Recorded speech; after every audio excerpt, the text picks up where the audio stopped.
की elements of internal audit report. तो जब इंटरनल ऑडिट रिपोर्ट बन करके तैयार हो जाती है तो उसके अंदर कौन कौन से की एलिमेंट्स होने चाहिए, यानी कौन कौन सी बातें उसके अंदर होनी चाहिए।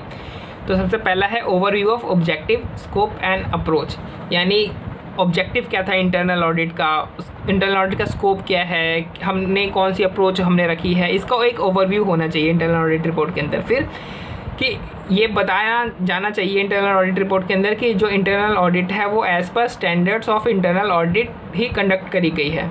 फिर दो चीज़ों की समरी होनी चाहिए कि जो की ऑब्जर्वेशंस है उसकी समरी, और की ऑब्जर्वेशंस हर की ऑब्जर्वेशन के लिए जो करेक्टिव एक्शन जो रिकमेंड किए गए इंटरनल ऑडिटर द्वारा तो एक उसकी समरी होनी चाहिए।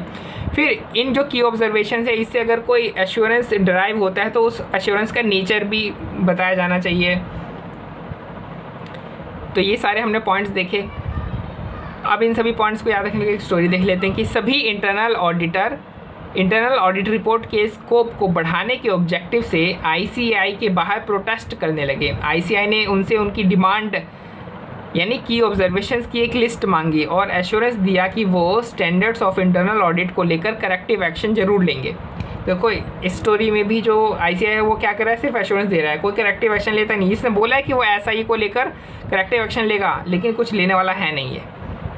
अच्छा, इसका कनेक्टर देख लेते हैं, स्टोरी का कनेक्टर कि इंटरनल ऑडिट रिपोर्ट के एलिमेंट्स मतलब कि स्कोप को बढ़ाने के लिए सभी इंटरनल ऑडिटर ने आईसीएआई के बाहर प्रोटेस्ट किया। अब कुछ बातें और भी देख लेते हैं एडिशनल पॉइंट्स, जैसे ड्राफ्ट रिपोर्ट। तो no internal audit report shall be issued in final form unless a return draft of report has been previously shared with auditee, यानी जब तक कि ड्राफ्ट रिपोर्ट को ऑडिटी के साथ शेयर नहीं किया जाएगा तो उसके पहले आप फाइनल जो रिपोर्ट है उसको इशू नहीं कर सकते हो। फिर है कंटेंट एंड फॉर्म। अब इंटरनल ऑडिट रिपोर्ट का कंटेंट एंड फॉर्म क्या होगा ये डिसाइड करेगा इंटरनल ऑडिटर, वो अपनी प्रोफेशनल जजमेंट के बेस पे डिसाइड कर सकता है। ऑडिटी के साथ अगर उसने कंसल्टेशन करी है तो उस बेस पे डिसाइड कर सकता है, या अदर कोई की स्टेक होल्डर है तो उसके इनपुट से भी डिसाइड कर सकता है।